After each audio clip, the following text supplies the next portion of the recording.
Hello, Yvonne. Hello. You sound like that guy from what is it, the Marketplace show? Is that what it is? No, no, that was a Seinfeld thing. Oh, Okay, okay. okay. Well, I don't have a good place where to put this, so I think we could just turn this camera off. There we go. Okay, all right. Yeah, no, yeah. I don't. There is no desk in this room, and Oh, it's too yeah. cold outside. Aren't you in California? Isn't it supposed to be like warm there? Well, okay. What do you consider warm? Um, over 50?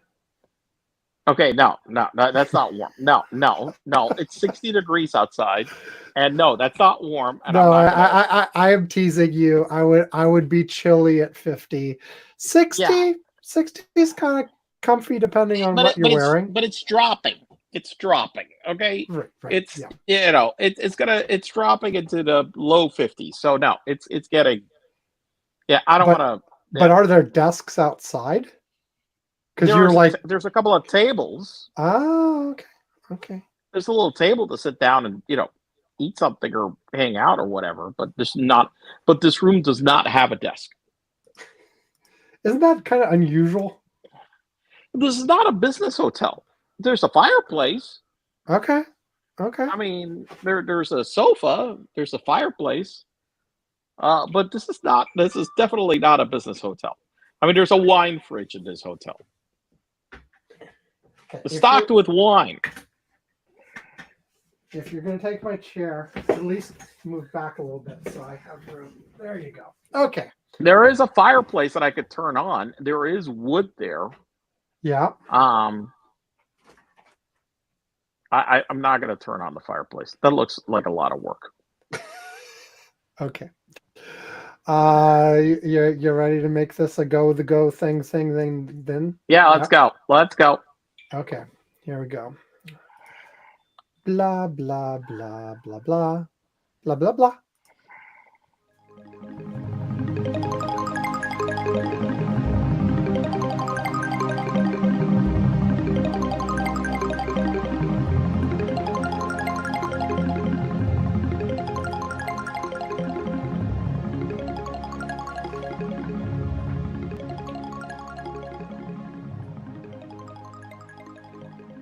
Welcome to Curmudgeon's Corner for Saturday, September 21st, 2024. It is just after 5:30 UTC as we are starting to record. I'm Sam Minter. Yvonne Bow is here. Hello, Yvonne. Hello. There And you of go course, with the Sam hello doesn't again. know. Well, I hear that all the time, but it's on like one of these financial podcast things that I hear it. And maybe I it's am sure they have. Slate Money, maybe. Listen. But you I say am. it's from Seinfeld, so they're imitating Seinfeld on that show. Yes, they are imitating a Seinfeld thing where one time they all started just saying hi to everybody, saying it like that. Hello. Okay. I did occasionally watch Seinfeld when it was on, but I was not a religious viewer of Seinfeld. It was just like in every once in a while I'd see an episode. No. Well, Yeah. it's look. Let's be clear about this. Yeah. Seinfeld's old. It Yeah. was 30 years ago. I mean, Sam, it was 30 years ago. It wasn't like it wasn't like 5, 10 years ago. Right. It was literally 30 fucking years ago. So yeah, I get it. It's probably right now. I would say that historically that would be considered a somewhat outdated reference. Well, and look, here's the thing. I mean, it was a very popular show at the time.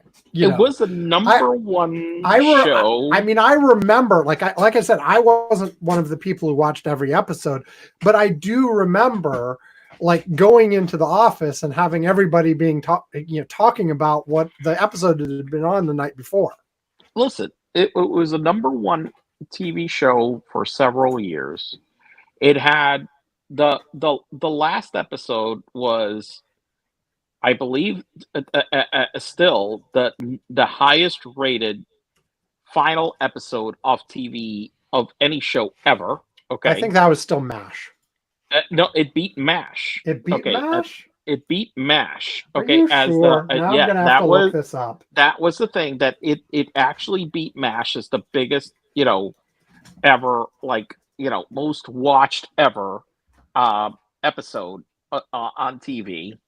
And it was look, the actors, they were earning at that time. I mean, these people got so rich off of this. If you're thinking Oh, about yeah. 30 years ago, they were getting paid about $1 million an episode back then. We're doing a season of 25 episodes. They were getting paid $25 million a year just to do this show for several years. Okay. I mean, it was just a ridiculous, big show at the time.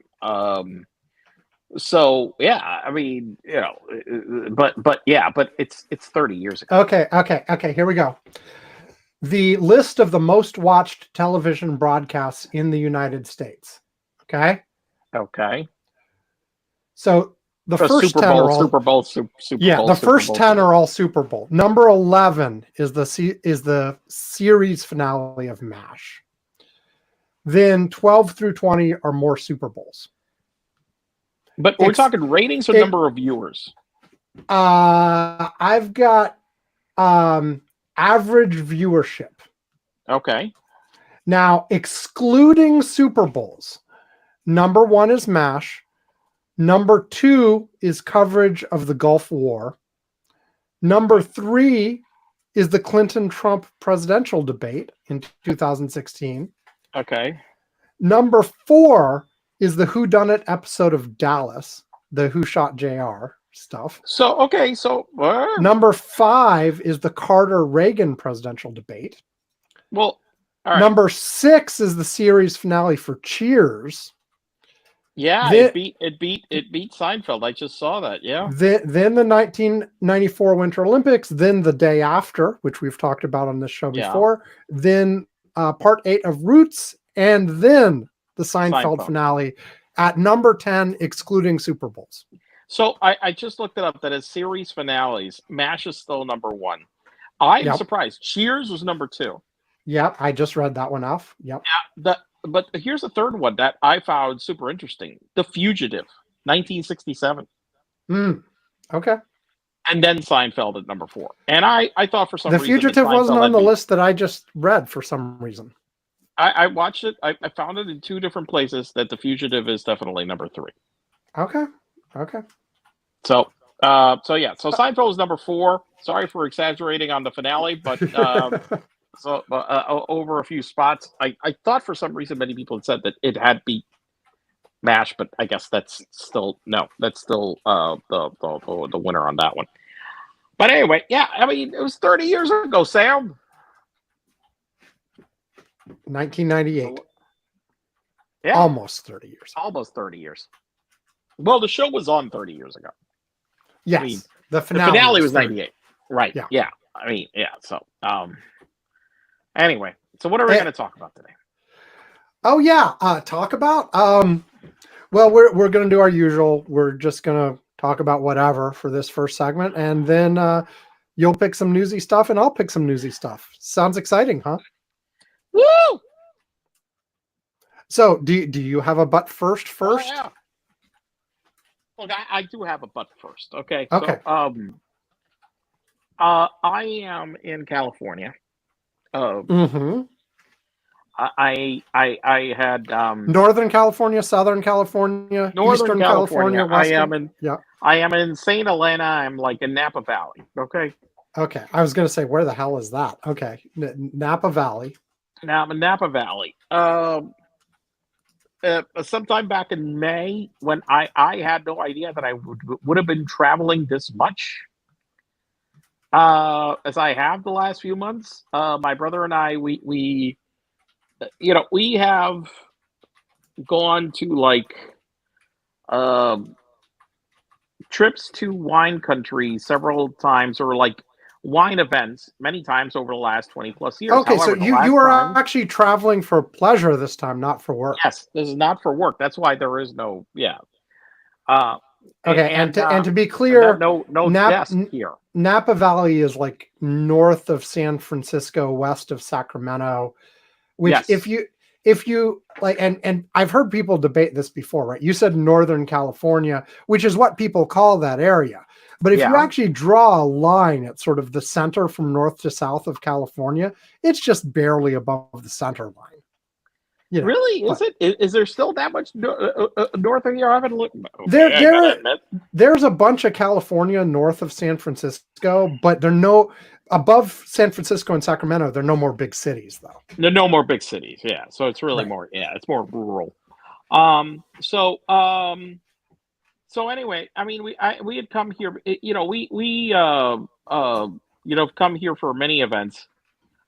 Oh, come on! It's more than halfway up there. I'm looking at where the hell San Diego I is. said barely above the center line from north to south of all of It's California. more than barely above. Okay, it's a little bit further north. Anyway, all right. It's maybe at the 60% mark if you go by 60s, from north yeah, to south. 60+% around there. So that's qualified. But it's not at like 80%, which is if you're Listen, thinking if I told northern, Florida, you're thinking 75, if I- 80, blah, blah, blah. Listen, if I told Florida and I said somewhere north of Orlando, you'd say it's northern Florida. Well, yeah, if you divide it into just north or south of the center line, it's definitely in the northern part. Yeah. Okay. But So, if you divide it into thirds, north, south, and central, it would be in the central part. It would be like in between part. Okay, there. Okay. So anyway, all right. So this, you know, now that we've established where I am, people call it Northern California, regardless. Yeah, exactly. So I had, we've gone to different events over the years. But we haven't been to a wine event out here for about 10 years. Okay. And so he had been to some, I hadn't been to any. One of the things that also had been a factor is that my wife had quit drinking. Now, my wife, to be honest, no more wine. Well, no more wine at home, but I had been I'd come over a few times. So my wife she's come to California, but not for this. Okay, you've come over a couple of times, but not for this. And so I was like, well, hey, Eric, what the hell? Come on, we haven't been to an event in 10 years. So we booked this thing. And we booked this through American Express. Okay, this is like for if you're a Platinum or Centurion card member, they have these special events. And so we had been to some of these, like, I don't know, first one I went was sometime in New York a long time ago. And so they organize this thing, which honestly, for the price, it's really good. They organize transportation, the meals, the visits to the wineries, everything. They have everything very organized. And so we're here, and this is an event where let's just say that the income level is of the participants is high. Quite high. Shocker. Go ahead. And so the thing is, the butt first to bring the conversation is that we're having this discussion today about cars. And there is somebody at the table. Having a conversation about cars, you are once again shocking me, Yvonne. I cannot believe. But I did not bring this up, okay? I don't know. We're talking about pandemic restrictions and stuff and whatever. And there's a gentleman that's sitting to my left who owns Teslas. Okay, they have a Tesla, and he was raving about the self-driving, but he admitted that he has one of these weights that he puts on the wheel that he uses regularly to not have his hand on the wheel. Oh. And then he proceeded. Did you yell at him for being an idiot? Yes, but let me finish here. Okay. We're not even close to where the punchline here is. Okay, and then he explained that during the pandemic, golf courses were closed over here, and he loves golf. So the place where he would go to golf is in Las Vegas, and that in order to go to Las Vegas to go to the golf, he would wake up at 4 a.m, and he would get in his Tesla. And he would set it to drive to Las Vegas. And but then he would proceed it. Oh, yes. That he would put this fucking weight on the goddamn wheel, and then he would proceed to go to sleep. And then when the car started bonging and banging or something or whatever, then he would wake up and maybe like stop to like charge or whatever, and then get back on the highway, and then he proceed to go and fall asleep again in the car. Well, by the way, he is telling this. I don't know if his wife or like no, it is his wife. Okay, was sitting there and is just looking like so mortified because she has been just this is just so stupid. But here's the thing that he admitted, okay, as well, that oh yeah, self-driving's great and whatever. Now the thing is that there was this one day where I was letting it drive by itself, whatever, and I wasn't doing blah blah blah. And you know what? The car just drove straight into a wall and totaled itself. Oh. And he still does it after this? Yes.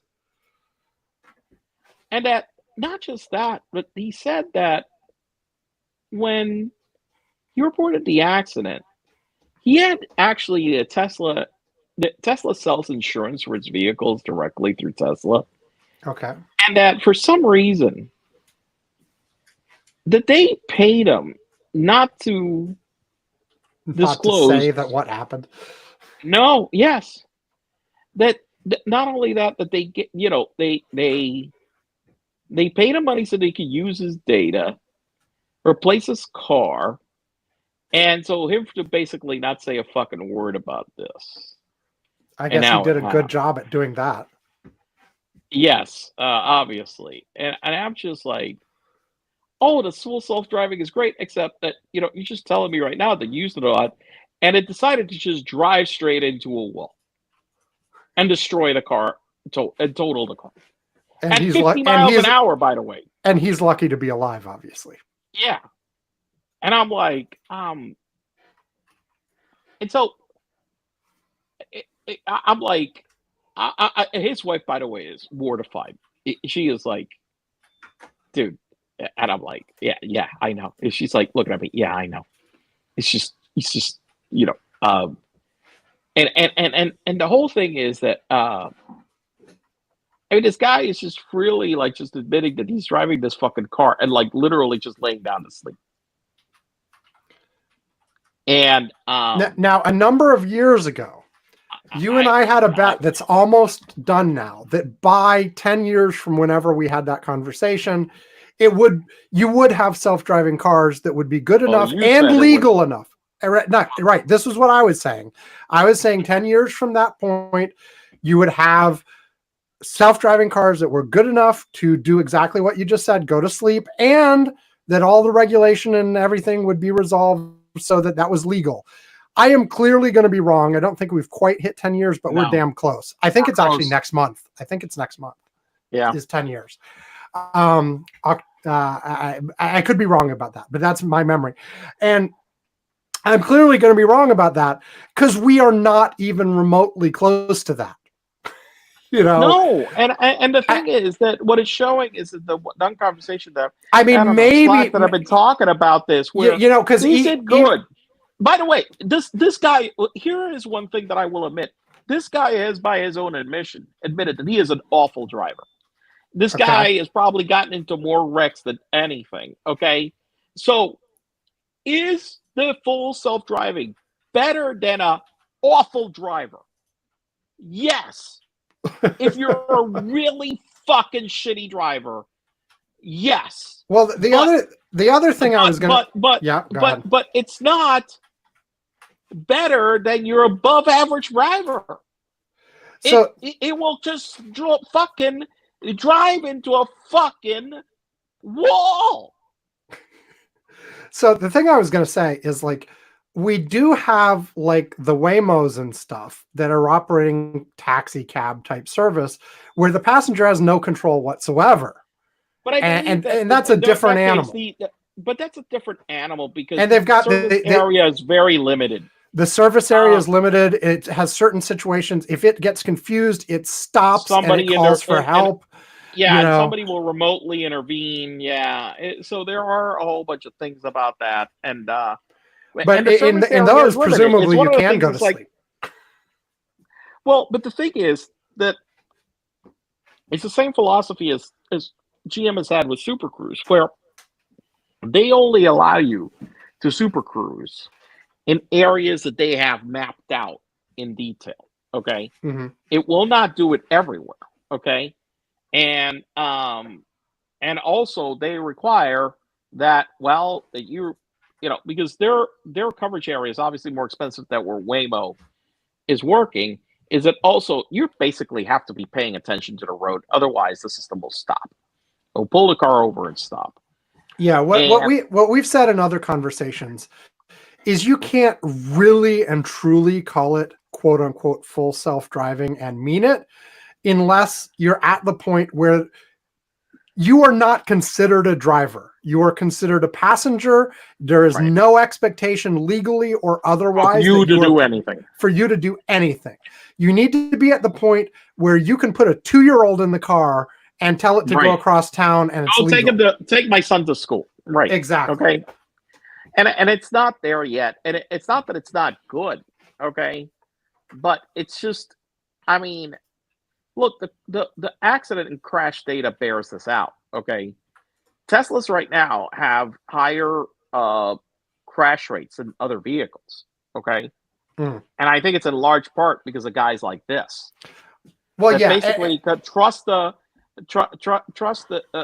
automation so much that they go and do this. And by the way, as I'm sitting here and I turned on CNBC, there is an ad right now for the TrumpyBear.com. Yes. Okay. Don't get distracted by Trumpy Bear. I have seen Trumpy Bear before. I have seen Trumpy Bear before. This is the dumbest fucking thing. Oh my God. Anyway. Anyway, no, the thing is, and we've had this conversation before. It's just like the uncanny valley for CGI people and stuff. It's the same thing here. There is this valley where the self-driving is good enough that people get lax, but not good enough to trust completely, that I think is actually so much more dangerous. Yes, and that's what the crash data is proving out. Yeah, I mean, it makes it worse in the end. If you've got light driver assist kind of stuff, your good old fashioned cruise control, or even the better, more modern cruise control that adapts based on who's in front of you, that okay, fine. Like even that, I'll be honest, my car doesn't have that, but I've driven cars that do have it, and it's easy to lull yourself into like, oh, okay, well, it's got that taken care of. I can look away a little bit. But my point is just in this valley. But that stuff is a nanny. Yeah. Because if you're like a few seconds that you're not holding the wheel, and it's I know. Yeah, I know. Yeah. But like the point is that sort of zone where it's good enough that you get comfortable and you're like, I don't have to pay attention because it's paying attention. That's the zone that is like super dangerous. Like you really need to make the jump to where you're a passenger, you don't even fucking have controls, and you as a passenger, if something happens, the liability is not on you. It's on whoever did the software and built the hardware. It's not on you because you're a passenger.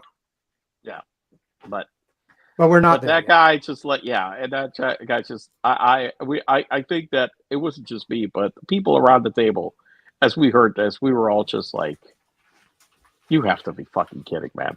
And there are lots of people out there like that, and I mean, obviously, we've seen stories of a bunch of them who died while doing this, and this guy got lucky.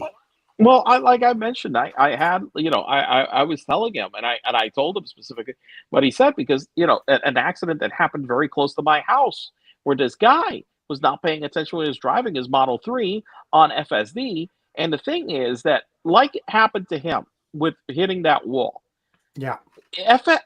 FSD has trouble identifying objects that are not moving. Okay. And there was a truck that was like perpendicular on the road, stopped ahead of him, and basically the car just drove into it, and it decapitated the fucking guy. Right. Full speed. Full speed. It didn't even try to stop. and it just Right. decapitated the guy. And those are the situations where I'm just like, where this, like you said, this law of self driving, where yeah, it's really good until all of a sudden you have no head on you, Yeah. and that, by the way, that's very terminal. just slightly, just Yes, slightly. you know, it's not recoverable. I don't think there's any treatment for that. Not yet, Uh, anyway. not yet. Not yet. Yeah. And people are dumb. Yeah, And in that this was case, just, there's been some controversy that like Tesla's protections against drivers doing this aren't strong enough. But this guy actively went to subvert the protections that were there. that's correct. Yes, he actively was doing everything to subvert the protections. Yes, absolutely. And I'm Yeah. just like sitting there, just appalled. Well, I have to the be other honest. thing that bugs me about your story is actually the getting paid to not talk about it. I mean, he's obviously Oh talking about it gosh. anyway, but Oh yeah. I mean, he literally got paid off to do this. Now I'm sure that he expected, and with good reason, that none of us were going to go with like. talk about it on a podcast. Well, I'm talking about it in a podcast, but I'm not saying his name. I don't even Yeah, I remember know. his damn name, so therefore, whatever. Yeah. But given You're probably no just making wider, this shit up. This didn't even happen. yeah, this didn't even happen. Yeah, but that's the conversation that I had at the table today at lunch, and I was just like, holy Frankly, fucking and hell. I know these kinds of non-disclosure agreements as part of settlements and as parts of other deals are all over the place and are prominent. They shouldn't even be legal. I'm sorry. Like, if you want to settle with the guy, you settle with the guy. But like these kinds of like, oh, but don't tell anybody that our full self-driving screwed up. No, that shouldn't. I'm Well, sorry. look, like I have signed, unfortunately, in some cases, like, not in There, retrospect, not the best idea. Not non-disclosure, non-disparagement agreements. there are all Uh, sorts of NDAs that seem legitimate to me, but this kind of NDA this does kind, no, not. no, and I'm with you on this. This is just, I mean, they know that the car should not be driving into a fucking wall. Okay, they know Yeah, this. And so they were more like, it doesn't matter what the hell he was doing, where he explained that actually he was the reason why he was on FSD and he was not paying attention. It wasn't sleeping this time. He said that he stopped to buy a breakfast burrito and he tried to bite into the burrito and then all of it like fell on his lap and it was burning his crotch and he was completely distracted by it. First he put it out the window to cool it down. Then he bit into it. Then it all like collapsed and like was burning his crotch. And as he was attending to this and not paying attention, obviously, to anything that was going on, he went and the car proceeded to go and like slam into a wall.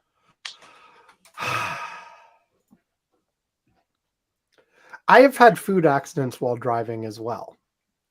Not that exact one you described, but like the first thing you fucking do is like pull over somewhere to Well, deal to with be it. fair, there was that one time that you couldn't find a cassette and you you kept driving anyway and slammed into the car in front of the house of the arguing lesbians.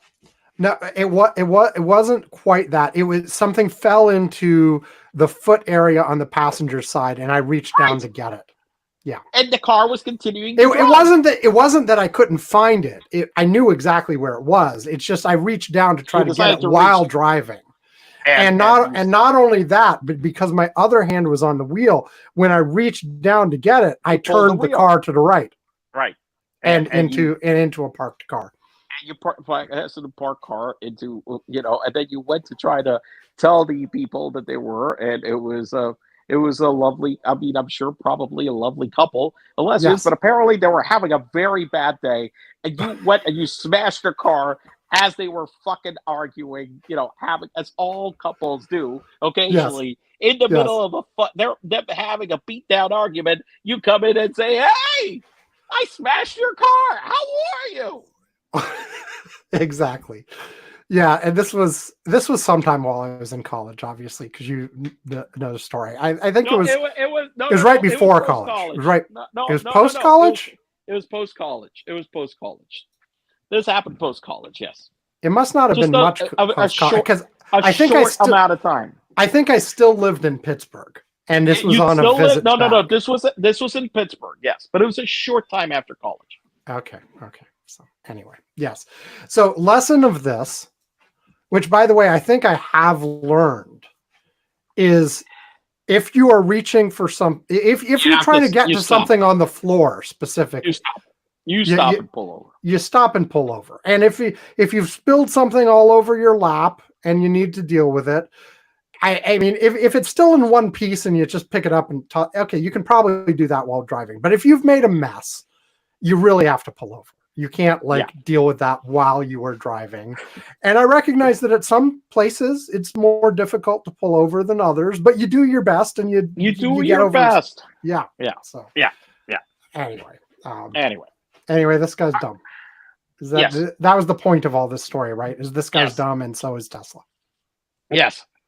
Okay. So should I do a movie? Yes. Okay. Today's movie is from 1986. This is certainly not the first time I've seen this movie. I've seen this movie multiple times over the years. But in April, I once again watched Ferris Bueller's Day Off. Oh my God. Okay. So, and I will say, I'm going to give it a thumbs up. It holds up pretty well.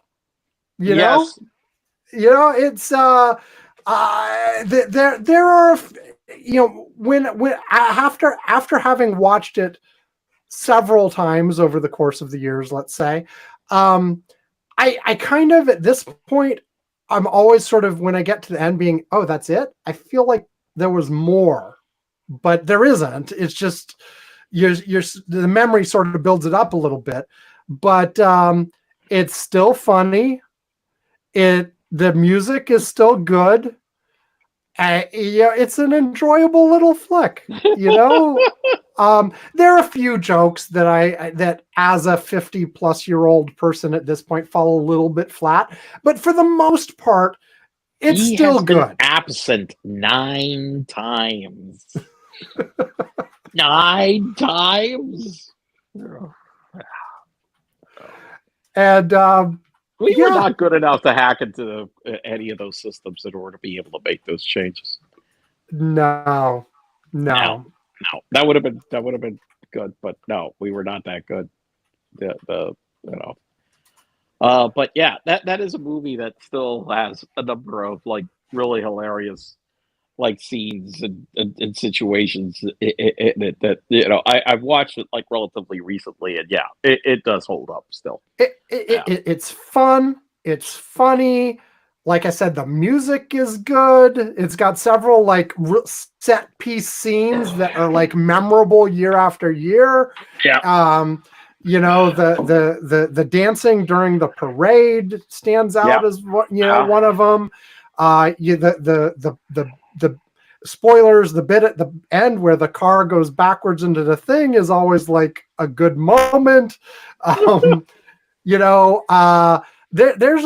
a bunch of there's a bunch of like scenes that are just iconic and at this point endure as like, oh yeah, that. And I mean, I'm sure it's generational to some degree. Like, you pick a random teenager right now, they may or may not know, but they're like pieces that, certainly if you're among anybody of our generation, you refer to them and you know instantly what it is. And I'll give you an example that was just the other day. My wife was watching on YouTube the debate for the Washington State Attorney General. Okay. Now they didn't say anything about this. It's not that they made a reference, but because it was on YouTube, there was a comment stream, and somebody in the comment stream came up with like, there was a little icon of the face, right? And I'm like, that's the girl from Ferris Bueller. That's Ferris Bueller's. That's Ferris Bueller's sister. And not only that, it is Ferris Bueller's sister from the moment that she is sitting in the police station, reacting Jennifer to Grey. Yeah, Jennifer Grey. It was Jennifer Grey in the police station reacting to what's his name, the other guy who's also famous, who wasn't Charlie Sheen. Charlie Sheen. And it was like, and it's like instantly, and it's just somebody using it as their icon for their stupid YouTube account. It's clearly wasn't actually Jennifer Grey in there in the comments or anything like that. But it's like instantly you see the face, and not only do you know who it is, you know which movie it's from and which moment in the movie it's from instantly. Yep. You know. So you talked about the scene about the car in reverse that goes out. So. By the way, they used a replica. Okay, that was of course they did. Ferrari. You know that is one thing, and I will say that look, that movie has propelled the price of the actual real car, right? That is a Ferrari 250 GT California into it was an expensive car back then already. Okay, and it was a fairly limited run one too, as well, if I remember right. Yes, but right now, there was one that was like being auctioned off like recently. The guide price for it was $16 to $18 million for one fucking car, and I will tell you that car would probably be worth $1 million or $2 million only if it wasn't because of that movie. That's the impact that movie had. It made that car so iconic that it is ridiculously one of the most expensive collectible Ferraris in existence. I mean, it's just, Ferraris, like, a whole bunch of them are like $500,000, 600, 700, $1 million, 2 million maybe. But this car, that movie, has made it. There's one that I just saw that there's an auction that closed recently, and it was what did it say? 17.875 million. Right. It's insane. It's insane. Speaking of that car, did you know there is a spin-off movie that's currently in the works for Ferris Bueller? No way, really? Well, that'd be cool. Okay. Now, it also relates to that car, because the spinoff is not going to be about Matthew Broderick's character or anything like that. The spinoff is titled Sam and Victor's Day Off. Oh, yeah, the guys that went and took the car. The two valets who took the car. Apparently, the spinoff is about what they did during that movie. While they had that car. The whole scene with that car has been ridiculously iconic. I mean, it's crazy. I mean, it's crazy that it's made a car be that expensive because it was that rare. And yes, by the way, a really cool car in reality. I mean, it was a really cool car, but holy shit! I mean, this is nuts. Okay, the prices that it fetches. So. So anyway, thumbs up. Thumbs up. Also, of course, Ben Stein was in it. Bueller. And, Stein's a fucking MAGA idiot. Fuck him. Yeah, I know he is. But he's definitely, I mean, he was a speechwriter for Nixon or something too, wasn't he? Yeah. So he's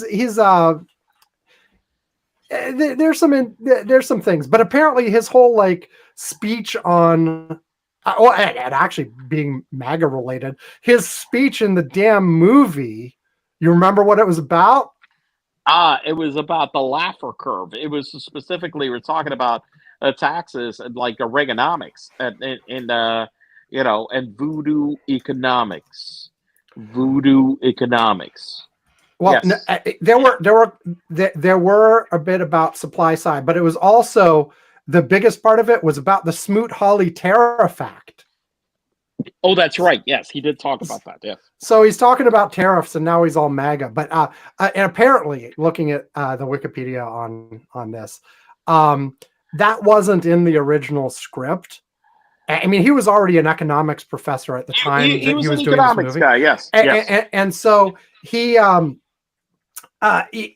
in between takes, he was talking about this shit to the actors who were supposed to play the people in the class, and the producers and directors just said, "Just do that," Right. instead of That will whatever bore was in the hell- script. Yeah, that will bore you'll bore the shit out of everybody. Yes. Anyway, yes, thumbs up for Smoot-Hawley. Yeah, probably, I don't know. Like the Smoot, That was terrible. That was the one that terrible. That was precipitated yeah. the Great Depression. Yes. Oh, okay. So, because the question he asked the class was, Smoot-Hawley did this with tariffs to help with the Great Depression. Did it work? No. That's It did right. not work, and it made the Great Depression worse. Yes. Anyway. Anyone? Exactly. So with that out of the way, thumbs up for Ferris Bueller. I have a feeling if that spinoff ever actually gets made, it's going to suck, but whatever, maybe they'll do it well, but yeah. Anyway, so time to take a break, Yvonne? Yes. Breaky. Okay, we will take a break. When we get back, it will be time for Yvonne to pick some exciting, newsy topics for us to discuss. Frothy. Very frothy. Frothy is good. Frothy is frothy. I mean, some things it's good if they're frothy. Other things less so. It does depend. Yes. It does, like there's a nuclear reactor that's very frothy. That's probably not good. I was thinking, like, if your dog's mouth is frothing, that's also bad. not good. That's also bad. Yes. Yeah, or Dogs' raccoons, mouths, nuclear reactors, raccoons. But like certain drinks are intended to be frothy. But that would be good. Yes, indeed. But not in the other categories I mentioned. Okay. Here's a break. We'll be back.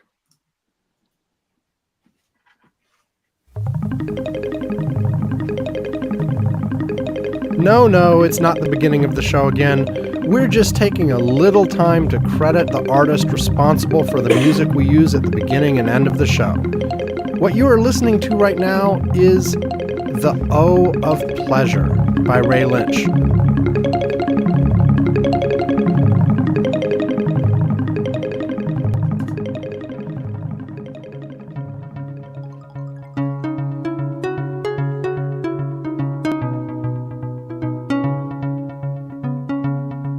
The music we close our show with is Celestial Soda Pop.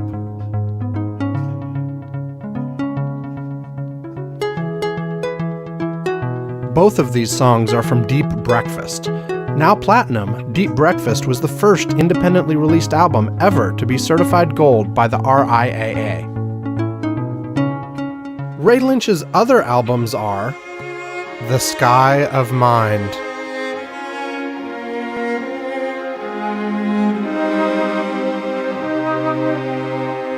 No Blue Thing,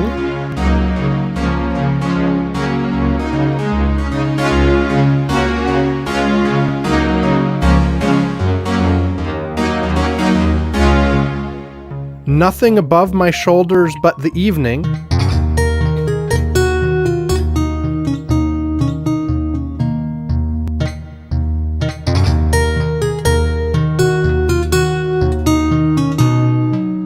and The Best of Ray Lynch.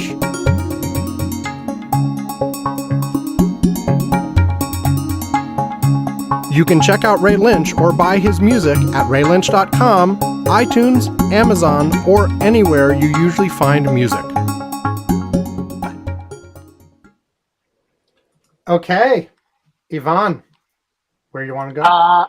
Exploding pagers, Sam. Okay, yeah. Start us out. What's going on? Well, a few days ago, all of a sudden, sometime in the middle of the afternoon, a whole bunch of people that associated with Hezbollah that were issued pagers because I guess they were all freaked out about being tracked through their cell phones, their location and whatnot, and privacy concerns with cell phones and blah blah blah. So Hezbollah had procured these pagers for communication, and then all of a sudden, several thousand of them at the exact same time exploded, and then more exploded the next day. And then people in Lebanon have been, especially with Hezbollah, they've been telling people, I mean, they got so paranoid, smash all your phones, any electronic devices, just smash them, just, get rid of them. Now, at this point, it seems, and a few sources have pointed that they believe this was a Mossad operation. Mm-hmm. Israel has not claimed responsibility for it. They've also not denied it. I mean, it's almost universally assumed at this point that, yes, it was Israeli intelligence. But I will say the one thing, and I was talking with my brother who's been here with me. We were talking about this. I mean, he said it before I told him, but I had thought this before. I kept scratching my head as to why Israel thought that this is a good idea. But of course, because I don't understand. If you are able to implant something electronic in all these devices that were distributed to... Why now? No. Wait, let me finish. They were distributed to all these Hezbollah agents. Why not use it to eavesdrop, track? I mean, could gather so much intelligence. Weren't these one-way pagers? Yeah, but that's precisely my point. They're one way. They can set listen. They may be. I'm not sure they were one way. Okay, number one. But regardless if they were not one way, if you're gonna fucking put an electronic board in it, you could put whatever. You could put whatever else on there. I mean, I don't get it. If you have this opportunity to gather, Sam, you could literally have tracked every single agent of Hezbollah, known what they are, what they're planning, what they're doing, what they're talking, and you could have done this surreptitiously for I don't know how freaking long. What the hell's the point of just blowing them all up? There are two things. What the win here is. There are a couple things here. One, I would presume doing what you are describing would be more elaborate and harder to hide. Sam, because wait. Elaborate. Wait. What the fuck? Wait. Let me finish what I'm saying. All you need for this is to piggyback off the existing receiver, right? You have a coded message that if it gets a certain text, it goes off, right? And then you can send it. You do not need anything that's trying to extract a data stream, send it back. You don't have to worry about having something that would have a detectable signal leaving the devices. There are a number of things. Also, there has been further reporting this in the last couple of days that piggybacks on, yes, this was the Israelis, saying details, like specifically, they've been working on this operation for on the order of 15 years, getting everything set up to be able to do this. The front company that they set up in Hungary for this has been in operation 3 or 4 years. And of course there was a second round of this. The pagers were first, and then they did like walkie-talkies like the next day. and with the same kind of exploit. Because basically, Okay, Sam, but okay, well, now you just brought up walkie-talkies. Those are definitely two-way. Yeah, exactly. So what the fuck, man? Look, I don't listen. Honestly, this seems. Honestly, for all we know, they were doing that as well, but they decided this was the right moment to blow them up. But right moment for what, Sam? That's what I don't understand. The right moment to escalate the war before the American elections. I mean, is that it? No, I don't know. I mean, obviously, if they wanted to escalate the war, there are other ways to do it too.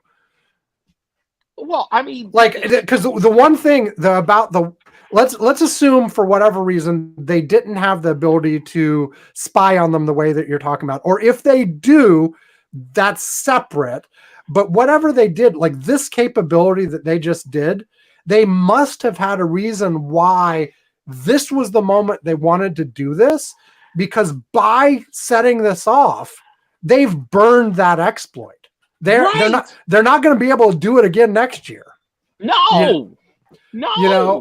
And all across the world, everybody's going to be looking for this now, right? Not just that region. So yeah, there must have been, and I agree, it's unclear to me. Like, assume you had this capability in place. Assume you've had it in place for a while. Why would you trigger it now? Apparently, some of these pagers were still being distributed as recently as a week ago. So I'm still, the joke that my brother and I were trying to figure out how the hell Hezbollah wound up buying all these fucking pagers is like, what? Hezbollah was calling around and said, hey, these guys, no, I got you the best deal on pagers. Listen, I got you the best pagers at the best fuck. Listen, that for Taiwan? No, listen.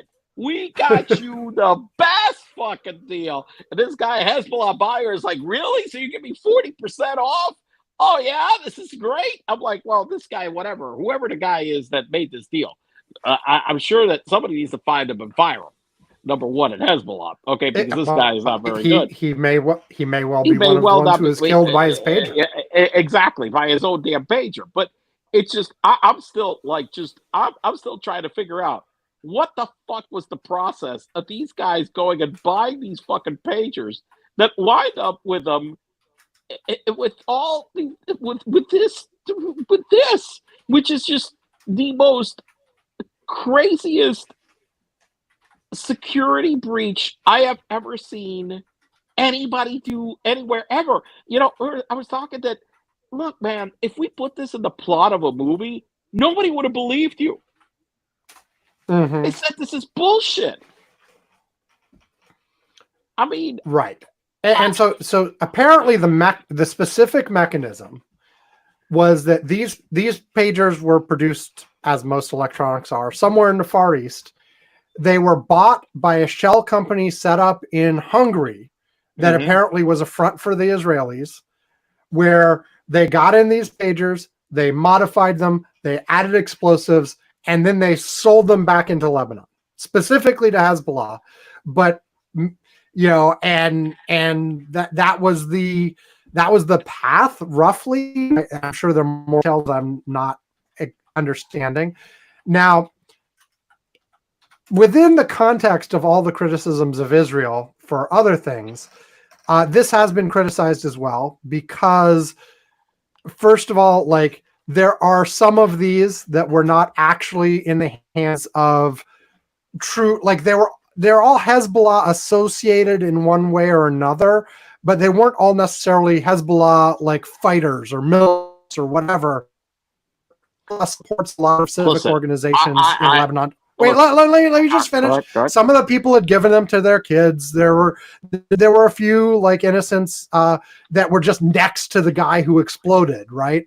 There were civilian casualties out of this too. Now, having said that, Israel's made it clear that to them, like, having 20 civilians die for one bad guy they get is a perfectly acceptable ratio to them. They documents leaked that explicitly said that in Gaza.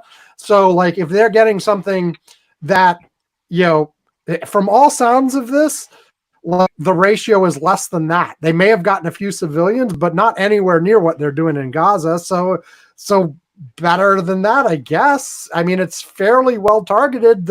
It's a small explosion on like the hip of somebody holding one of these, and there were a lot more people injured than there were killed. There were lots, and there were thousands of injuries, thousands of people in the hospital with some serious injuries.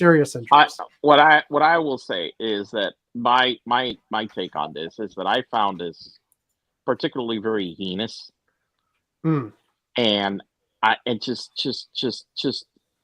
just felt honestly like it was just.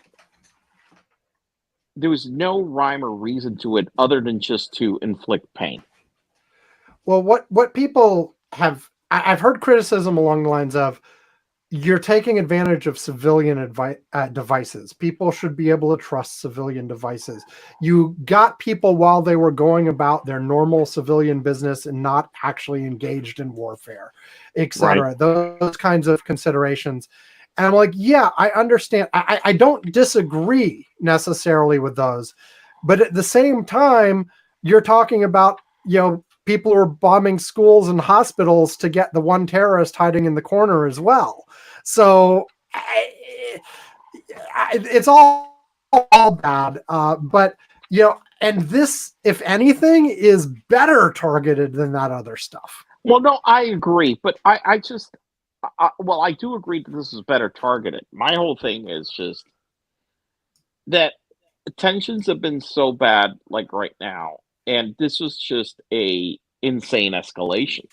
My thing is that, yeah, it may have been targeted, but I don't see how anything that comes out of here in retaliation isn't even more. You're back. Deadly, even more deadly or heinous. I mean, that's my whole thing. I mean, it really truly feels like just an escalation, just for escalation. Well, I think the things we don't know, like you're right. It sort of feels like it came from out of the blue, but so it would be.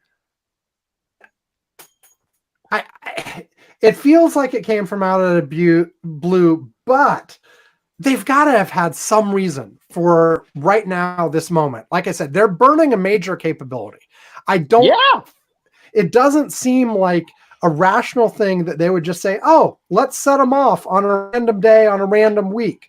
There had to have been a specific reason to do it now. Like maybe they thought this was about to be exposed.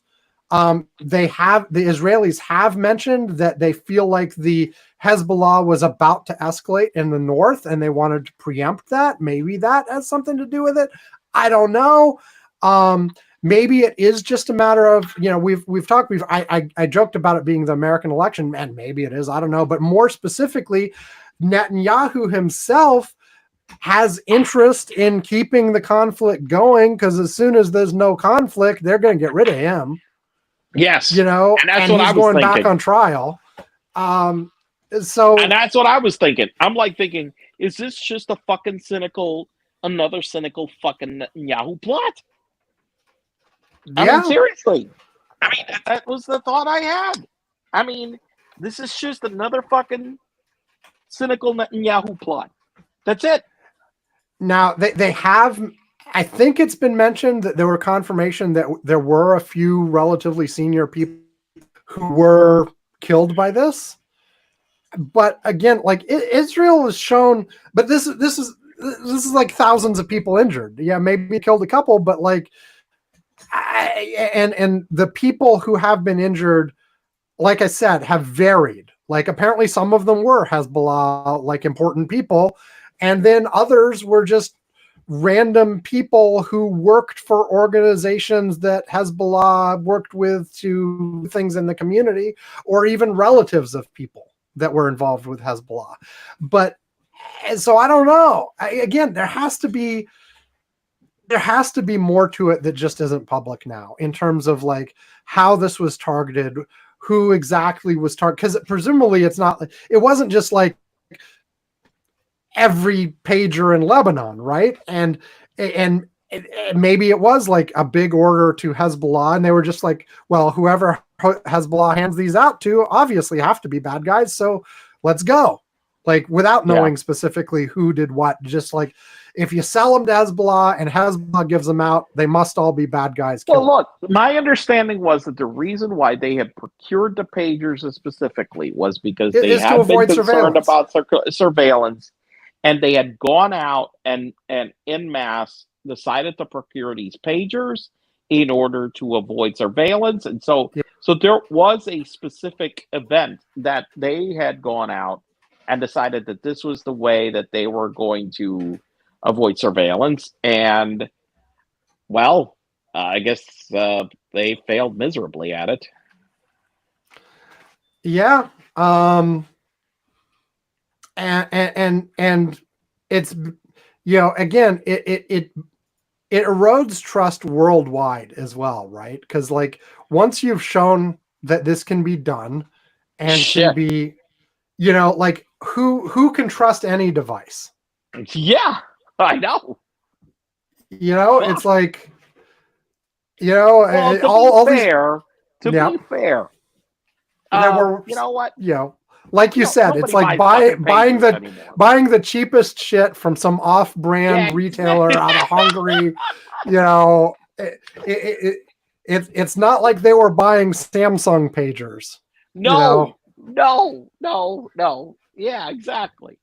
So I don't even know if Samsung makes pagers, but you know what I mean.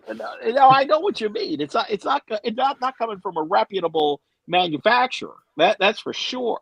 Okay. Again, they thought they were buying the brand name itself. Apparently, it was like an Apollo or something.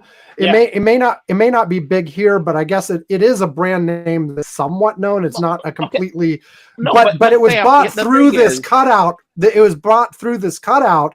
It wasn't bought from Apollo. It was bought through this other, who turned out to be the fake Israeli wholesaler that was putting bombs in the damn things. But in the past, for example, the biggest pager maker was Motorola, for example.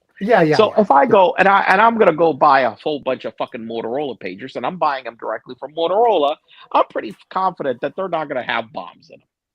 Okay, but when you rely on a company that I had never heard of before, buying them through a third party that nobody had ever even fucking heard of before in order to get the fucking pagers, well, it's not exactly the most secure supply chain. So if you go to that's nice. I had Googled Apollo pager and tried to go to the apollopagers.com website. It's down. And it's down. The server is temporarily unable to service your request due to reaching bandwidth limits. You think?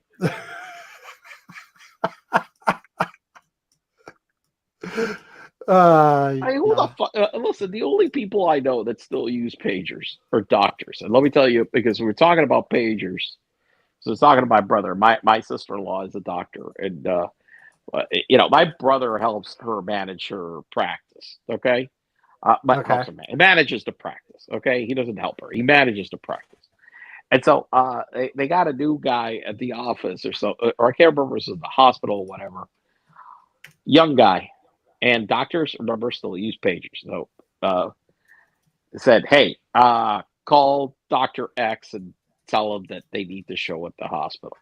So he give so he's got the pager number. So he calls the pager number. Now, calls a pager number, and then when you call a pager number right now, and this has been for the simpler pagers, it's been for a while. When you get it, you hear a tone at the other end, and basically you type in the number that you want to call back, and then they'll call you back. Well, he didn't understand this, so being a 20 some old snot-nosed kid, so calls up, he hears the and he goes and says, "Hey, you need to call back the office." Bye. Click, and hangs up. And my brother's like, "What the fuck do you think you're doing?" It's like, well, what are we doing? I left a message. That's not the fucking way that works, you idiot. You need to type the number and then they'll call you back. Oh, that's how that works. Yes. These guys don't know They don't know about pagers. They don't. Well, to be fair, I mean, who the fuck uses a pager? Doctors So and Hezbollah. yeah. Okay, these are the two people that use pagers: doctors and yeah. Hezbollah. That's pretty much it, as far as I can tell. And possibly other people doing these, but you'd think they'd at least like use like modern ones with all kinds of encryption and stuff like that. I don't know. I did look up while you were talking. Pager networks have been like, listen, the problem fully is encrypted for a long time. Yeah, I know. No, but it's not that. It's beyond that. The fact that pager networks, look, nobody's investing in fucking pager networks. Well, yes. Oftentimes, this is a technique that has been in places before. When you're trying to go under the radar, you intentionally use obsolete technology because no one's paying attention to it anymore. Yeah, no, I agree. That is definitely something, and so, but obviously it doesn't work.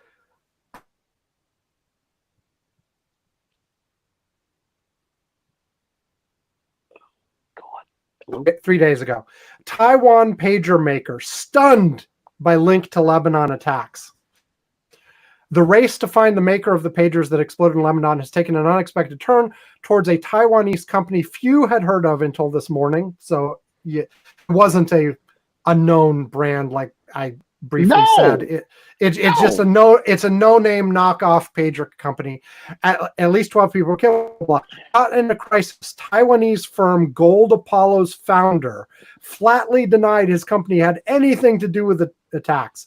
Instead, he said he licensed his trademark to a company in Hungary called BAC Consulting, which apparently it was really an Israeli front. It was like registered at a nondescript building that was just an address. They didn't really do business there.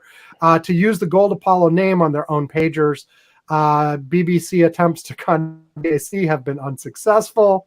No shit. The guy from Apollo says, you look at the pictures from Lebanon, they don't have any mark saying made in Taiwan on them. Did not make those pagers. Lovely. Yeah. So apparently they like their name, and I don't know. I guess these were. It wasn't just explosives stuck in a pager. I guess they made the whole damn pager. Maybe. I mean, maybe they did. Which goes back to the whole thing. If they're making the whole damn pager, they could have put a lot more crap in it. And that's what I was saying. I mean, what the hell? If you were making the whole damn fucking pager, I mean, you could have. I don't get it. I just don't get it. I don't. There are clearly missing pieces of information that are not yet public because it all doesn't make sense together. No, with the information we've got right now, I cannot make sense of this. I mean, like if they just wanted to kill a whole bunch of Hezbollah, okay, you work out a scam to sell the stuff to Hezbollah. You wait till it's fully distributed, then you just blow. You pull the trigger and you blow up whoever's got them in their hands. Now, I guess maybe that was the plan. But if you have the capability to do that, why couldn't you have done more? And then also, why would you burn that capability at this exact moment? And there is one thing right now that strategically this has done was Hezbollah. Look, it's killed the peace process again. What? No. In terms of Hezbollah's operation. Oh, okay, yeah. Okay. My understanding is that it has crippled them substantially because right now they are all like, "Fuck! How the hell do we communicate securely?" Right. They don't trust cell phones.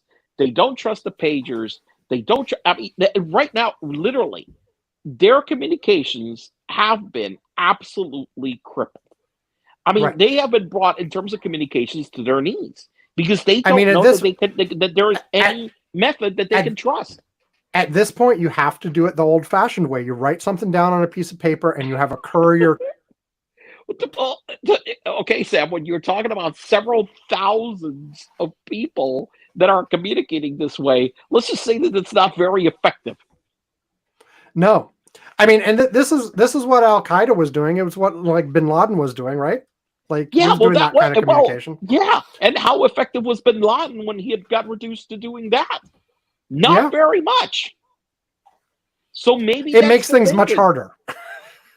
so maybe that's the thinking from their end, that right now. So maybe that's boom. That's the goal. I don't know. Maybe that's the goal, and I'm like thinking that maybe that's a possibility of a goal. That right now, by doing this, they have created such a level of paranoia inside the organization that it's basically crippled them from doing anything effectively in any way, shape, or form. And that could be the what the outcome that they wanted right now. They wanted to paralyze them.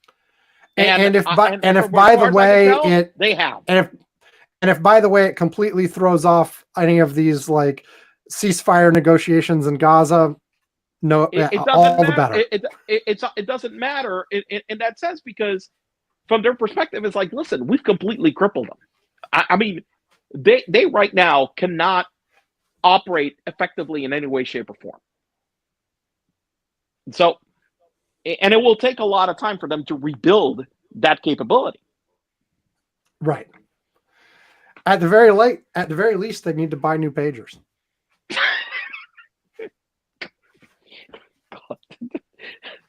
Good God, yes. At the very least, they need to buy new pagers. Yes. Yeah. Okay. You got more? Or should we take a break and move to me? No, we could take a break and move to you. Okay. Here we go. Another break coming up. Very exciting. Exiting.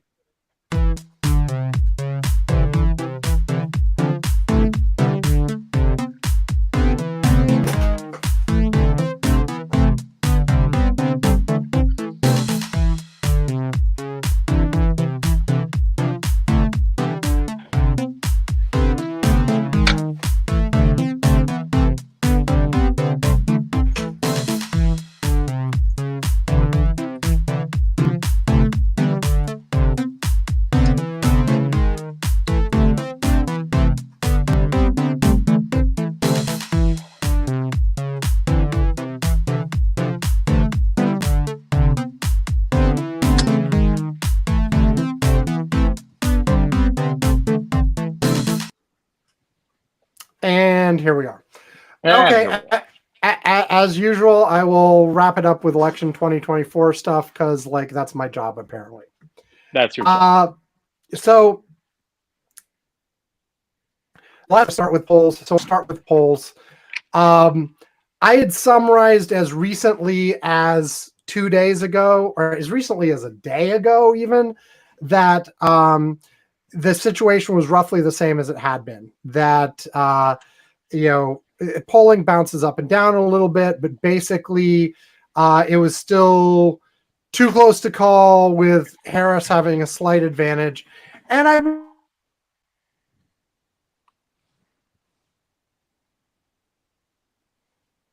advantage has increased a little bit just in the last 24 hours of polling. It is still dead close, but the tipping point right now has moved up to Harris ahead by 1.5% in Pennsylvania.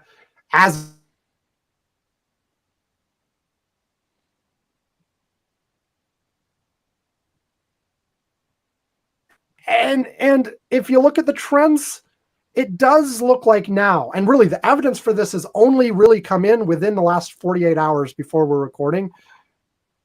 We see a debate bump for Harris in the state level polls.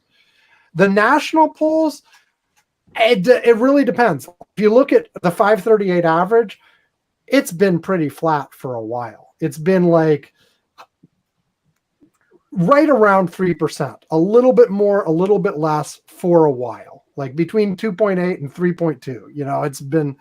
It's been right around there for a while. But the state polls are finally starting to show something where, look, the overall pattern since Harris took over, we're first a very rapid move towards Harris, then a few weeks moving back a little bit towards Trump, and then starting, I guess, about a week before the debate, starting around September 5th, things started moving back towards Harris. And then that accelerated after the debate. And there's a little bit of evidence that it's popping back a little bit. Like the tipping point got as high as Harris up by 2.8, but that didn't last very long. It's now back to 1.5. But I will say one thing about the polls, and you're looking about state polls and national polls. I have seen a lot more recent polls that have been national polls that showed margins well above any margins that I had seen in any of this election tracking dating back to like that. And here's one thing I wanted to say about that too. I mentioned 538's national average, and also looking at RCP's national average. Like 538 explicitly says this isn't just an average of the numbers. We take into account a whole bunch of other factors. We include state polls even when you're looking at the national average. We're looking at economic factors. We're looking at a whole bunch of other crap, blah, blah, blah. But like if you look at 538 and look at all the recent polls and look at those numbers, there's like, how the fuck do you get an average of 3 out of that? That should be higher. So they're doing some corrections that end up lowering that average. Yeah. But then even RCP's average at this point is 1.9, and RCP is theoretically a straight numerical average. And I haven't checked their math. They have it at 1.9 for Harris. And just glancing at the numbers, it's also how can that possibly average to 1.9? That should be a little higher. And maybe it actually does. Like I said, I haven't checked their math, but 538 certainly, like you just scroll up and down the list of numbers, and there's so many 5s and 4s and 6s and 7s, and so few that are like 1s and 2s or even, or let alone Trump ahead. You're like, how does that average out to 3? And of course it is, they've got House corrections for like if a pollster tends to lean Republican. They've got the economic factors they're leaning in. They've got this, they've got that, they've got blah, blah, blah. But it's like, if you actually look at the numbers, it should be Harris ahead by more. But the other thing I wanted to say for the state ones, everything I just said about the state averages is, just my methodology is take all the polls and just throw them in and don't worry about that. Like I don't have the sophistication to do House corrections and stuff like that. But one thing that I and a few other people have noticed is that the right-wing pollsters who the last couple election cycles have come out and flooded the zone in the last few weeks before the election are doing that now. And so like there are a lot of pollsters in the field that are from organizations that are known to be have their thumb on the scale. Potentially have their thumb on the scale. Or but they've said so. Some of them have. Some of them have Trafalgar said so flat out. Yes, I know. Trafalgar said that they are taking into account things that nobody else sees to better reflect what they think the electorate is actually going to look like. Okay, that's how they say it, right? But there are a bunch of them in the field right now, which may be moving the averages more towards Trump than they would be otherwise.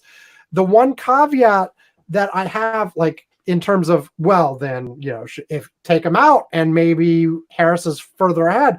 But the problem with that is, like, in 2016 and 2020, they were actually closer in the end to the right answer than the mainstream folks were. Now, we had this conversation after those elections. Now, that doesn't mean they're more accurate. They may have been wish casting their numbers and just gotten lucky, right? And a lot of these, though, the thing is, they seem to be putting results out with I shouldn't say they seem to be. One possible explanation of the behavior of some of these is that they're not actually caring about the accuracy of their number. They're caring about influencing the narrative. And they're caring about the election itself. So, for instance, if you show a bunch of polls showing Trump doing better than he actually is, that might discourage of those states. Right. And become a self-fulfilling prophecy. Right. So like, okay, like there was a poll that just came out earlier today showing Virginia tied. Okay. Right. Okay. All of the other recent polls in Virginia have had Harris up by 6, 7, 8, 10%. But this one had it tied. Well, a slight Harris lead. Like they released 4 results: 2 tied, 1 with her up by 1, 1 with her up by 2. But every other recent poll is like at least Harris ahead by 6, and some of them up even more. So it's like, okay, what are you doing here? So, you're an extreme outlier in that direction. What is the actual purpose of this?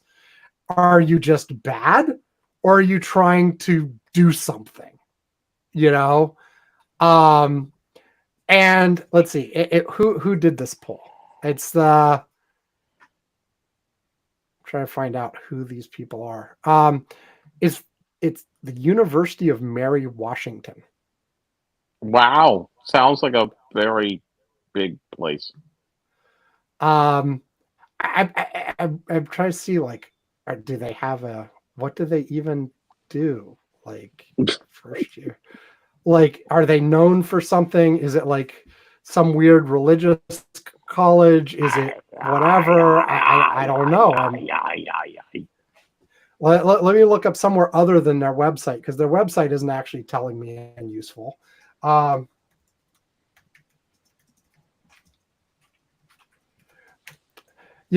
doing this on the spot, of course, as we're doing. Okay, it's a public liberal arts university in Fredericksburg. So I don't know. Maybe I don't know. So maybe I don't know. Maybe they just don't know what they're doing on the polling. I don't know. But like, there's certainly some possibility. Like, this might not be one of those examples, but certainly like Trafalgar and some of the others that we were talking about before are definitely out in the field doing stuff. And again, like, I don't know. This comes to the Yvonne shared something from the New York Times on the Curmudgeon's Corner Slack earlier this week, where they talk about, look at where their polls in the swing states are right now, and what if they were off by the same amount as 2020, or what if they were off the same amount as 2022? The results they get are very similar to sort of what I get by looking at my method. I don't look at the off-year election at all in 2022, but I look at the last 4 presidential elections and how much things have varied. But the point is, if things are off like they were in 2020, Trump wins handily. If they were off by the way things were off in 2022, Harris wins handily. Right. And if they're actually spot on, then who the hell knows? Right. And that's basically where we are. Because everything, I mean, I said last week, right, that we've got so many close states, and we still have so many close states. Right now, Wisconsin, Pennsylvania, Nevada, Arizona, North Carolina, Iowa, and Georgia, all with polling under a 2% margin. And, say what you like. People say polls are meaningless, and I'm like, no, polls still have value. You just have to know how to interpret them. But one thing that you can say for sure is that polls show a margin under 2%. You have no idea who's really ahead. None. That is beyond the ability of modern polling to what the fuck is going on. Polling has issues. Like, you can get a rough idea. Like, okay, we can be pretty damn sure Ohio is looking Republican right now, and Oregon is looking very Democratic. But what's going on in Pennsylvania, Nevada, Arizona, North Carolina? We don't know. Tell you, they're close. Well, But again, Ah. if you convince yourself that says, look, in 2022, Democrats were underestimated. In all the special elections, Democrats were underestimated. In the referendums on abortion, Democrats were underestimated. And so, and we've got, and plus, there's so much energy and enthusiasm over the Democratic race, where whenever you look anecdotally at what's going on the Republican side, they're like, yeah, Trump. Well, let's talk about what's happening on the Republican side. You had posted a summary about this. Stop for a second. And this is like, you posted this on the 17th. Okay. Stop for a second and look at the week Republicans are having. It's incredibly bad. Trump got murdered at the debate. Trump almost got murdered at his golf course by yet another Republican, by the way, which we haven't talked about because, Vance admitted they lied about Haitian immigrants, okay? Chief Justice Roberts got busted for trying to give Trump immunity no matter what. They completely alienated Taylor Swift fans, which include like all the women on Earth. Truth Social stock is in the dump, but it keeps crashing right now. When he's allowed to sell his shares, they won't be worth anything. Trump's girlfriend got banned from the campaign plane. They're saying the N-word on Megyn Kelly's show. Elon is trying to get Kamala assassinated and impregnate Taylor Swift on the platform that's worth 16% of the value that he paid for. Mark Cuban said that he would buy Fox News and Twitter. How is this even possible? And that's not even all the stuff that happened. Right. It has not been a good week. You got, what the hell is the guy, the black Nazi guy they got now? Robinson. What is he running for? North Carolina governor, I think. Governor. He's running for governor of North Carolina. And this guy is a black dude that has called himself a black Nazi. Is this correct? I mean, and the only other worst thing that you could say is I am a Jewish Nazi. That's about the only worst wait, that I could think. So he said he's a black Nazi. He said he wished slavery would come back. But specifically because he wanted to own slaves. So who are going to be the slaves? He's going to enslave the whites? I don't know. Whatever. It doesn't matter. He wanted, and hold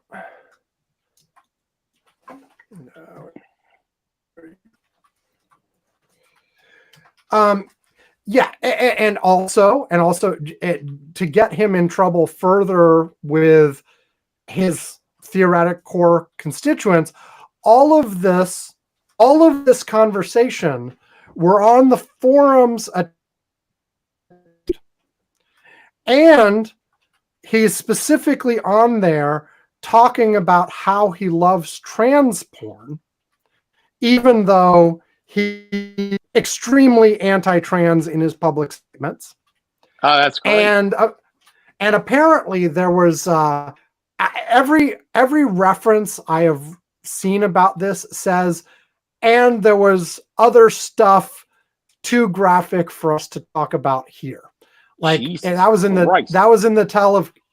television coverage. I gather that in the full CNN article, which I did not get a chance to read the whole thing, this was broken by CNN.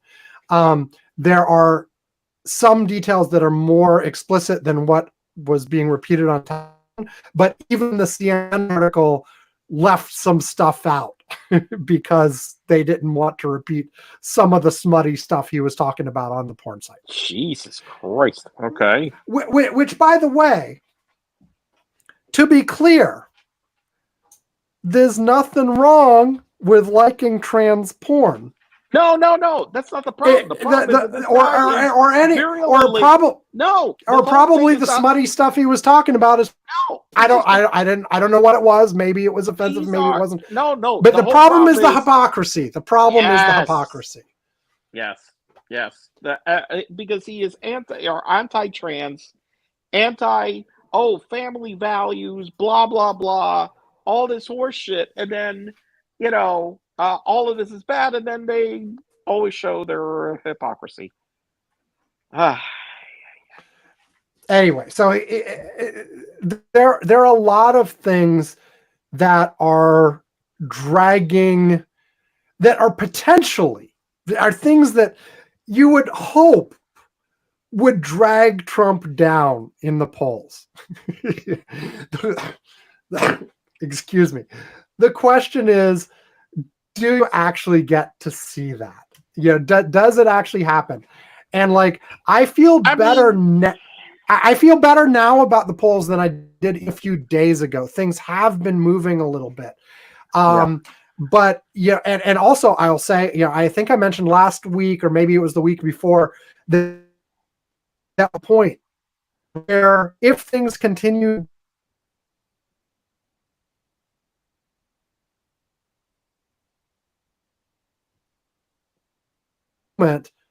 Harris is doing better than Clinton was at this same time in 2016. Barely, but still, it's a milestone that hadn't happened before. She's still nowhere near where Biden was this time in 2020, but she's doing better than Clinton was in 2016. Well, good.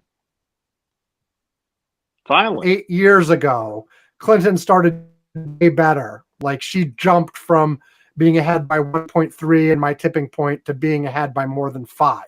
So cross your fingers. Maybe Harris will do the same thing. I don't know. But yeah, there is, if you wash out all the individual little ups and downs and just look at sort of major milestones. And again, I'm looking at the tipping point because it's like the popular vote, but it's modified to account for the structure of the Electoral College, essentially. When she first took over, Trump was ahead by that. At the beginning of August, Harris was ahead by 0.4%. At the beginning of September, she'd lost some ground, and Trump was ahead by 0.1, again, in my tipping point average. And now she's ahead by 1.5. So if you squint and look at those trends, she's gradually getting stronger and stronger. Like, there's some ups and downs. There's ups and downs, but she is moving in the right direction with some jiggling back and forth. And that's just the error of like these polls and who's in the field at any given time, and do you have the outliers on one side or another? But it's still way, way closer than I would like it to be. I would love to see Harris back where Biden was 4 years ago. But let's be fair. I mean, that didn't really mean much. It's just like the whole point. Like, he was ahead nicely, gave him the buffer to, even though the polls were wrong, he still squeaked out a victory. That's why I want to see. That's why I want to see her way ahead, is because like I want the range of possibilities to be from massive Harris landslide to a narrow Harris. Instead, the range of possibilities being from a healthy Harris win to a healthy Trump win, which is where we are now. Yeah. So okay. Enough polls. We talked about Mr. Mark Robinson. We talked about the pollsters maybe gaming the averages. What else? You briefly, the second Trump assassination attempt. Let's talk about that for a minute. I mean, what is there to talk about? Another fucking psychopath Republican decides, I guess, that it seems that Trump isn't MAGA enough. Well, he was a Haley supporter. He was a Nikki Haley supporter. Well, I was reading. Somebody had shared, and by the way, he was a big Ukraine person, so he doesn't like Trump's stand on Ukraine. But here's the thing: Elon, Twitter went and disappeared a whole bunch of his posts. Okay. By the way, because a few of them. By the way, because a number of them were reported to have been pro Elon. Okay. This guy loved Elon. But a number of the posts that he had put on X spoke about how he felt that Trump was a failure as a candidate. It wasn't that he didn't support his policies. It was that he felt that Trump was a failure because he hadn't carried out his promises. He lost the 2020 election. And it was just it really was a big deal for him.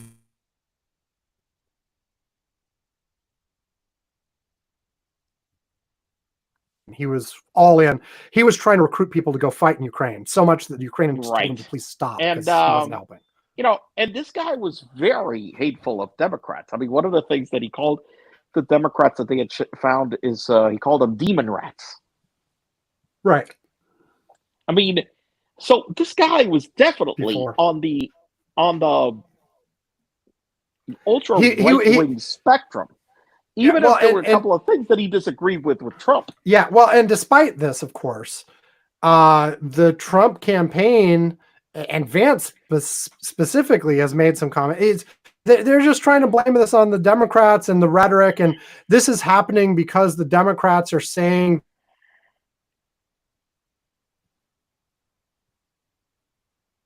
being the ones who made these shots. Maybe you could make some sort of case there. But but bullshit. Both of these bullshit. Look, these guys like no. But I said no, maybe. No. But neither one of these guys fit that profile. But here is the thing about this. This goes back to how to the regular Republicans. This party has completely spun out of their control. These guys, for a long time, they kind of like wink, wink, nudge, nudge. We're okay with the right with these lunatics, okay? Right. And they knew that they could count on them to vote, but they were like, no, but we won't let them be in control of anything, okay? Because we want like regular Republican things like small government, small taxes, strong defense, NATO, blah, blah, blah. But, we're kind of cool with having these racists and, we'll give them a nudge, nudge, wink, wink. And like say, yeah, we're with you, buddies. Yeah, whatever. And so, Trump spun all of this out of control. And he has actively enraged his people and raised their level of anger and fury more and more and more. And promised a lot more and more. And many of these, by the way, when January 6th happened, and Trump basically just hung them out to dry, many of them turned on him precisely because of this. It's not because they didn't support what Trump wanted, it's because they felt that Trump, hung them out to dry. I remember saying this right after January 6th, failed to pardon them all. Right. It was for example, Trump was like, why should I do anything for them? They failed. Right. They failed. So why am I doing anything for them? And this is the source of a lot of their anger. He went and he flamed, he fanned these flames. He took the flames that had been, fanned already by other Republicans, amp that up 1 billion degrees, and now these guys, are not happy because Trump hasn't delivered, to be fair, on barely anything other than creating a lot of, conflict in our nation. Other than that, and other than fanning the flames of racism and let him be racist more openly, he really has delivered on barely much of anything. Right. There has been some stuff. For the things he's delivered on are the tax, which is different. Right. And the abortion thing, which, by the way, they all hate anyway. Yes. But by the way, the abortion thing that they all hate anyway. There's a small core group that really was about that abortion issue, but it's a small core group, even of Republicans. Right. And so he really hasn't delivered on shit. Where are the 10 million people being deported? Where is, and all this other horse shit that he's talked about, you know? Um, so, so yeah, they're enraged, and they've decided that, the fault is Trump's, and they decided to try to take him out now twice. And so, yes, yeah, Vance, fuck you. It has nothing to do with anything the Democrats did. You guys went and lit the match under these people and fanned the flames, and now you want to go say, oh, it's the Democrats doing it. Fuck you. These are your guys. Yep. And they're trying to make the case and say Democrats need to just shut up about this threat to democracy stuff. It's got because nothing it's to do with it. dangerous. Fuck you. It's got nothing to do with it. And None of this shit it's has nothing to do with it. And it's important and true based on Trump's own statements about what he wants to do and his obvious inclinations about how he thinks the rule of law should work and how his pet Supreme Court justices backed him up on that in terms of presidential power. It's all anti-democratic. The whole notion of everything the Republicans have been doing since Donald Trump came on the scene, and arguably before that too, but definitely since then, has been about restricting democracy and wanting to do things in such a way that their viewpoints that are increasingly in the minority as time goes on can still happen because they can still retain control even though they have minority support. It's a common theme. It's all of the election restriction stuff they're doing, and all of this stuff is about increasing executive power, reducing public participation, etc. It's an authoritarian platform. It is not a conservative platform. Yeah, and that's not at all. So, of course, it's not. There's no real platform. It's there is no platform. I mean, right now there truly is no platform. Unlike 2020, there actually was an official Republican platform, but nobody cares. People point at Project 2025 instead. I think the official platform is called Project 47 or something instead. But yeah, whatever. The platform. What is the platform? The platform is Donald Trump wants to be president again, so he doesn't go to jail. That's the platform. Anything else is bullshit. I mean, and I'm not exaggerating. You know it. No, that's pretty much exactly what it is. That's pretty much it. What it is. So, of that list of bad news for Trump that you listed earlier, the one other that stands out to me that I think is worth mentioning is Vance explicitly mentioning in an interview about how sometimes they need to, I believe this is the correct quote, create stories. Yes. In order to drive narrative. So basically what he said about Springfield is that they needed to create the story about the eating dogs and cats in order to call attention to the plight of the white American. Something like that, he said. Something. Yeah. Now, and honestly, there are ways that you can be generous in your interpretation of the exact words he said that you could interpret as we just, by creating a story, not making shit up, but rather create the media attention to it. But it was fairly clear. And I believe it was you maybe that posted something about shit posting, or maybe it was Pete. Maybe whatever, that basically this is a standard online tactic that has been exceedingly popular for a while now, where essentially people will make up outrageous shit about a topic just to get people to pay attention to them, even if they're doing so by refuting what they said, to try to drive conversation about that topic in general into the media ecosystem. Look, it goes So, back like, to what the Steve Bannon adage: the flood the zone with flood shit. the zone with shit. But it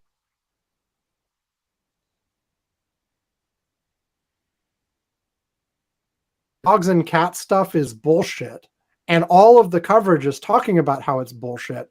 But in the process, you got the media to talk about immigration instead of abortion. We got the media to talk about immigration in what way? I mean, let's see. The immigrants that he talked about in Springfield are legal. Oh, he also said, you got the Vance quote from later this week too, right? Where Vance said, "I don't care. I'm going to call them illegal anyway." Yes, I did see that too. And so, because this just goes right to the point as well. I know you had another point, but I just want to put this out here. It is once again really nailing down the fact that they don't give a shit about legal versus illegal immigration and do they have their paperwork right and blah, blah, blah. They don't even really care about immigration as a whole because once again, they're not complaining about Swedes. This is all about they don't want non-white, non-Christian people. That's it. And that's why they're like, we don't care that they're legal. We want to deport them anyway. And by the way, we don't care they're Haitian. We'll deport them to Venezuela. I'm, I mean, I know so many Haitian people. They're such good people, and the humanization of them by these assholes is so disgusting. I just cannot. I'm like, I should be angrier right now in saying it, but I'm like a little bit just. I mean, these guys are such fucking pricks. I mean, they are such evil pricks, Sam. So many of the people that I know from Haiti are such fucking hardworking souls. Hell, the people in Springfield were saying this. They were like saying, man, are you kidding me? I want more people that can want to work like this. This is what I want. And just for their fucking bullshit grift to just dehumanize an entire group of people just to seek political advantage and just shit all over them is so disgusting. It's these people are evil. And then you flat out admit on national television that you made it all shit up. They're evil, and you defend making it all up. And then they get pissed off because we call them evil, okay? And they say that we're inciting violence when look at the violence and the shit that they're inciting on these people.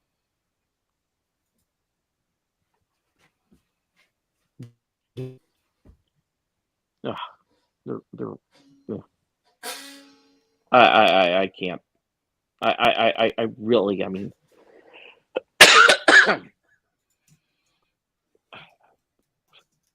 well, it is what we have right now. We have to keep fighting these assholes. And unfortunately, it's going to be very exhausting because they're not giving up that easy. Yeah. I mean, this looks like it's going to be a knockdown, drag out straight through to. If Trump loses by a little bit, we're going to have all the legal fights and him trying to rile up people to repeat January 6th. He probably won't succeed, but he's going to try. He's going to try again.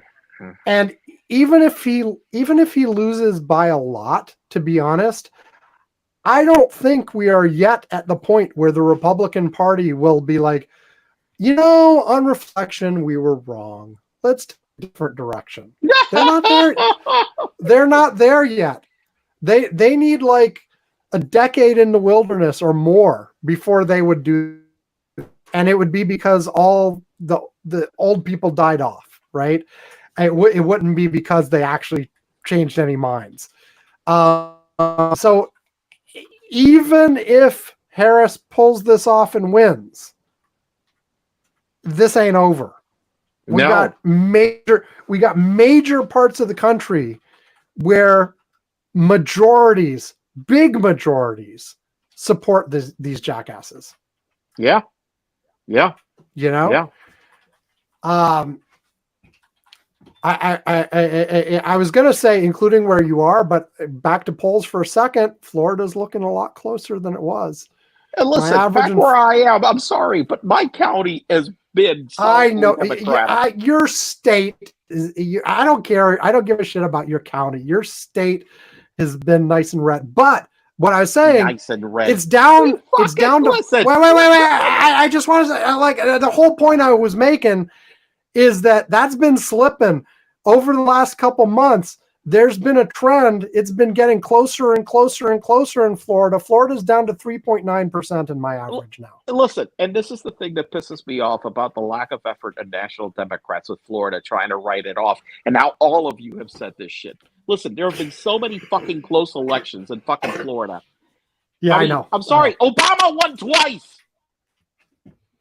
Okay? Yes. Hillary didn't lose by a lot.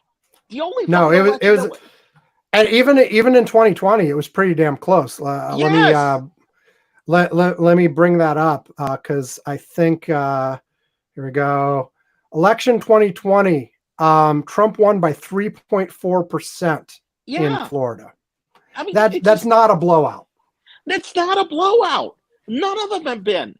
And then everybody's just like, well, we're tired of losing Florida. Fuck, we only lost it twice consecutively. We just won it twice consecutively with Obama. I mean, and I'm like, it really, really, and by the way, the biggest reason, and I said this already, why national Democrats get frustrated about this is because Florida's demographics with the heavily Latino population, they don't understand how to fucking address it. Period. And they keep saying all the wrong fucking things to how to get that vote together. And you know what? Fucking Trump, actually, of the few smart things that he did, is that he capitalized on using the fucking word communism and how because so many people have fled countries like Venezuela, Cuba, and others where they had these, left-wing dictators, okay, that took their place, where they hear that word and it just scares them into like, well, no, I don't want that. I'm voting for Trump. And they don't have a good counter message, and there is a good counter message to be had. But they haven't fielded the right candidates. Listen, I'm sorry. For fucking governor, we put up Charlie Crist, another fucking old white dude. Right. No.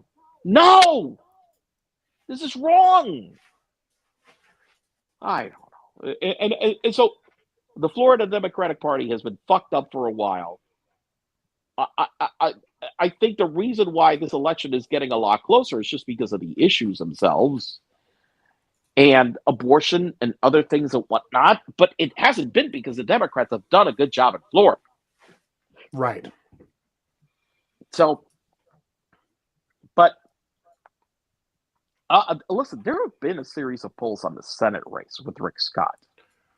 Right. Where that race is way tighter than anybody expected. Now, I would say that anybody expected it, but the thing that pisses me off is they shouldn't be surprised. Look, when fucking, what's his name? He won the last time. It was by less than 10,000 votes. Okay? Rick Scott is not popular. Rick Scott is widely considered a major asshole. Nobody likes this fucking guy. And so, even the people that vote for him, this is kind of like he is kind of like Ted Cruz in that way. Or everybody just like, you fucking talk Rick Scott. No, there isn't anybody going around, oh my God, Rick Scott. Great. They're all like, oh, fucking Rick Scott. Even fucking Republicans. And so, the polls in that race, hell, there's even been polls where they're showing him losing. If Rick Scott perhaps losing, if he winds up doing it, I would say it's a shocker because the guy is just a dick. And the guy's a crook.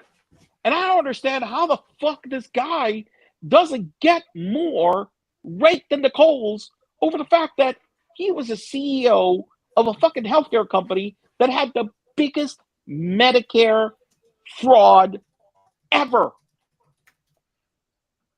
And somehow he still skates through all of this shit.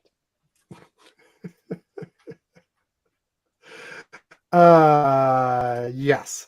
Well, and just to say that the other one, you're talking Florida. The other one that's surprisingly close like that is Texas.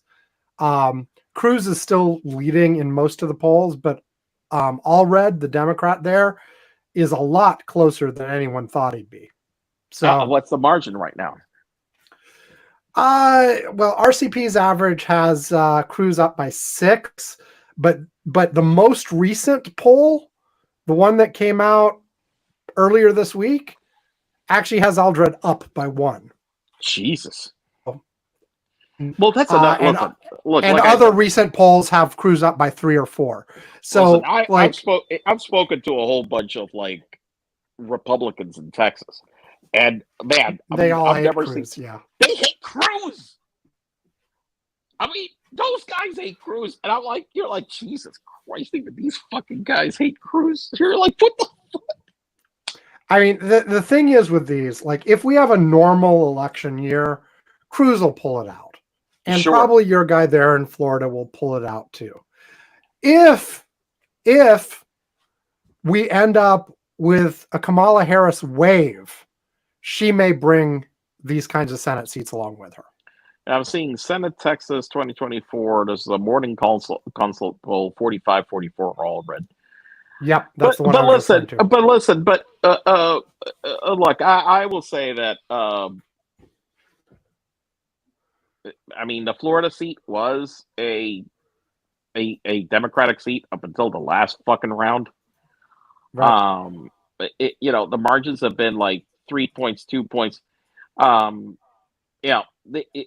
were some local polls that found, her ahead, but I mean, I do think that Rick Scott has the lead, but it's a narrow lead, and but again, nobody's investing in these races, and so therefore they're like, my whole thing is like, well, I mean, if we're not going to invest in those fucking races, then you're not going to get the win. I mean, that's just the way it is. I mean, there's just no way to pull it out.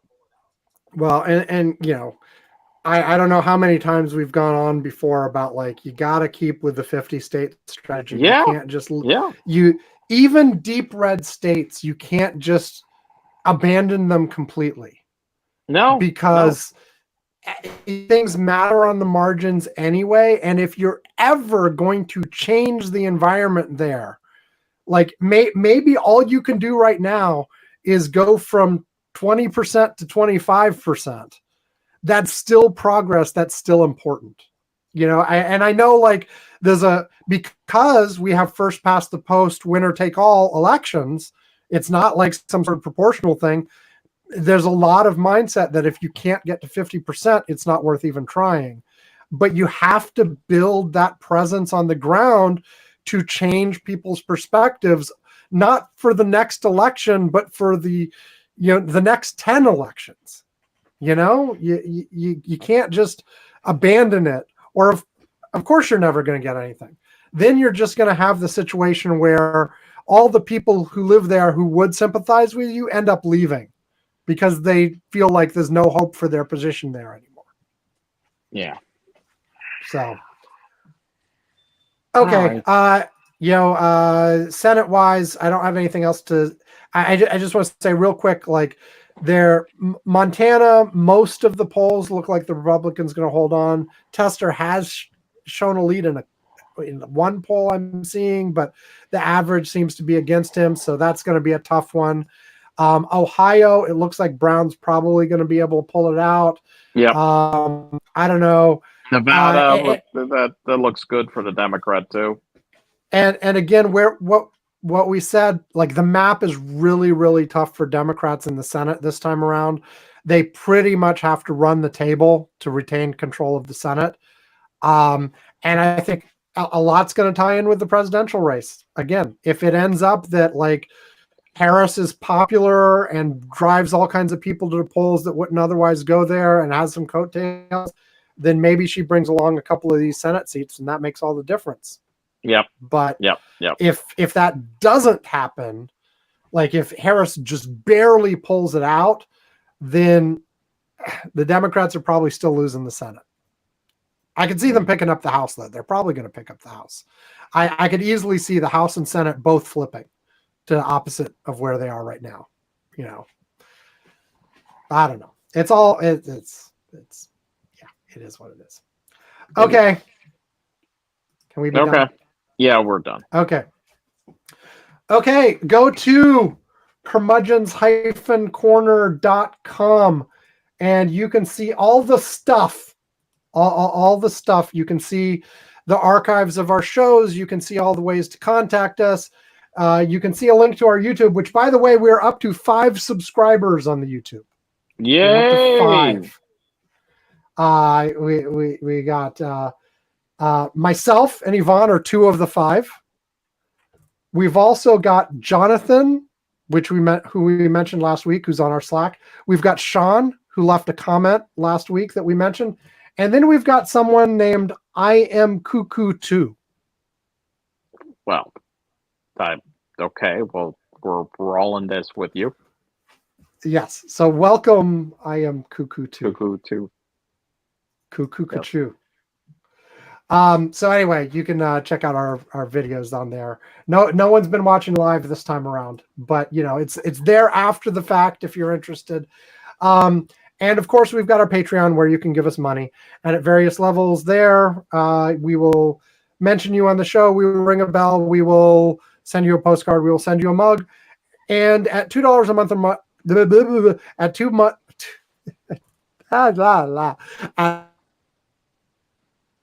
or if you just ask us, we will invite you to our Curmudgeon's Corner Slack where Yvonne and I and a bunch of listeners. Got to bring in the listeners.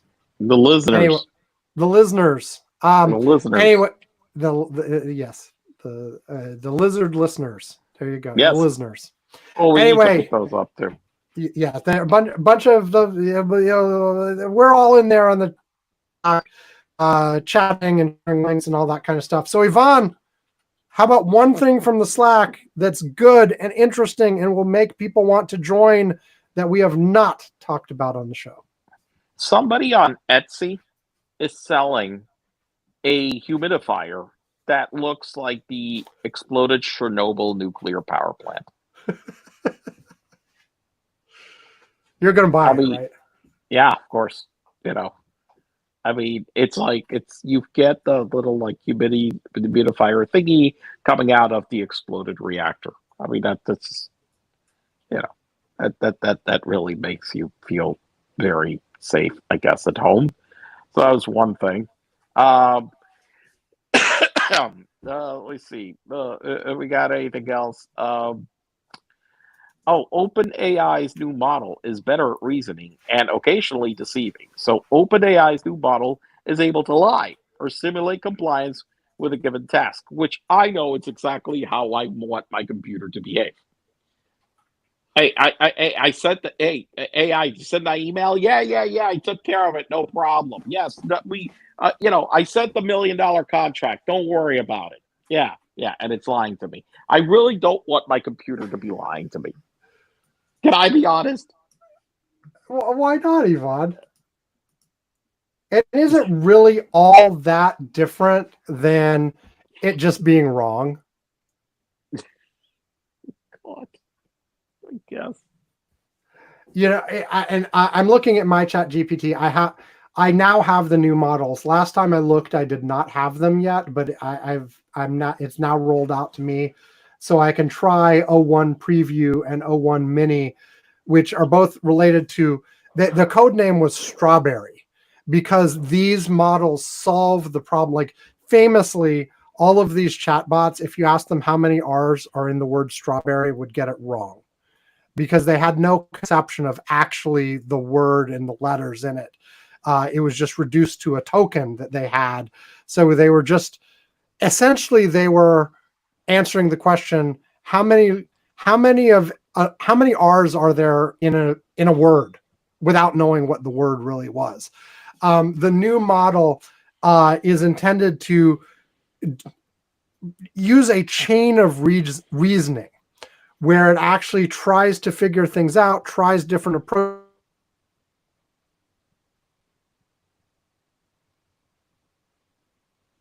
But when last time we were talking about LLMs and all of this generative AI stuff, one of the things that we said was you're not going to get smartness just making bigger LLMs.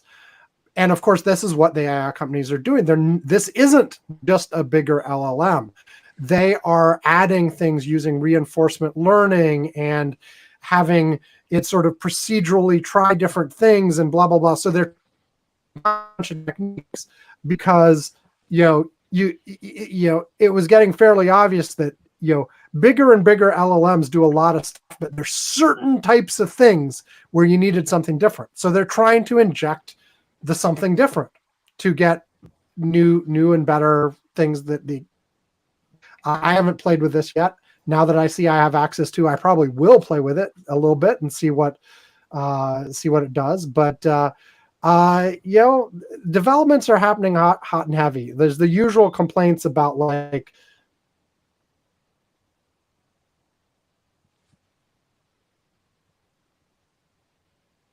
people are shoving right ahead, and it is still developing really quickly. Like every 6 months, it's looking very different than it did 6 months previously. So I don't know where we'll be in a year or two.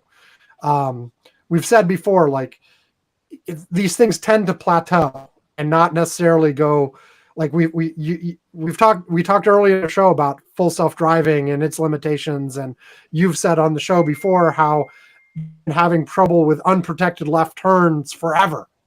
And there's certain other things that are really difficult for them that even while they get better in other areas, there's certain things where they're still stuck, you know? And so anyway, we'll see what happens with that. But anyway, the new model does lie. Specifically, they caught it in an example of where it was told, I forget the details, but it was told to do a specific task. It went and did something completely different in a different way than it was told and lied about how it had gotten there. And there was another example that was interesting that was brought out about testing one of these recent models where it was asked a task in a virtual machine, but the virtual machine wouldn't initialize properly.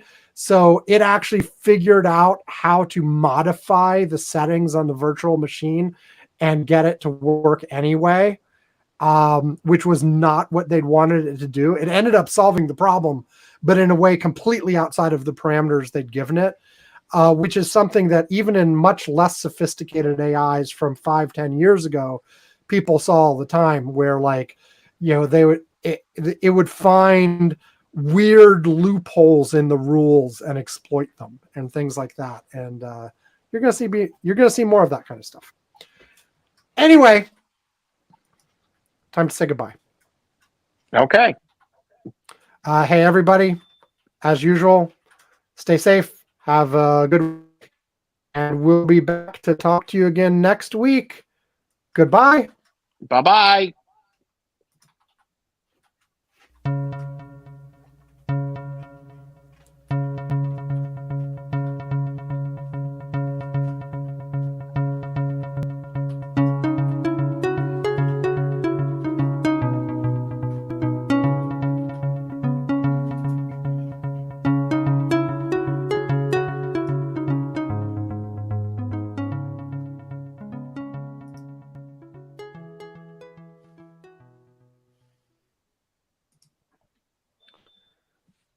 Okay, I'm hitting stop. Bye, Yvonne. All right. Have a good trip home. Bye. All right. Bye.